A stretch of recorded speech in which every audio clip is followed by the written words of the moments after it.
Let's achieve today to excel tomorrow. Today our achievement is going to be in probability, kind of the introduction to probability. To find probability, it comes down to finding the favorable chances over the total chances. Favorable over total. Okay, for example, rolling an even number on a die.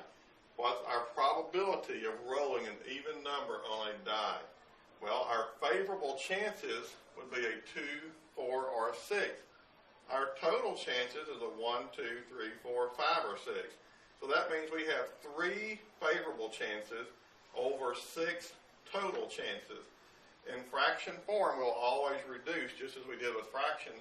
So this would be a 1 out of 2 chance, a 1/2 chance. If we was making this a decimal, we'd divide 1 by 2 and get 0.5. If we was making it a percent, we'd move it over 2 and get 50%. Okay, so we can do it as a fraction, a decimal, or percent. Most of the time, we're going to show it as a fraction. Okay, favorable over total. Picking a club from a deck of cards. Our favorable chance of that is there's 13 clubs in the deck of cards. There's 52 total cards in the deck of cards. So 13 out of 52, which reduces to 1 out of 4. Favorable out of total.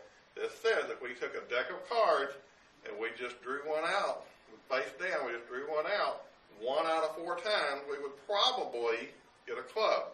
1 out of 4 is our probability of picking a club. Okay? What about if we come up here and said rolling a 7 on a die? Well, there's not a 7. So our favorable chances are 0. We're not going to roll a 7. We still only have 6 total chances, but 0 divided by 6 undefined, that's 0. So our chances, our probability of rolling a 7 on one die, 0. We're not going to do it. What's the probability of rolling a positive whole number less than 7? Well, we're going to roll a 1, 2, 3, 4, 5, or 6, so there's 6 favorable outcomes. There's 6 total outcomes. 6 over 6 is 1. We're going to roll a positive whole number less than 7. So in probability, we can have 0, we can have 1, or we can have anything between 0 and 1. That's how we had 1/2 and 1/4. All probability is between 0 and 1, or 0 or 1.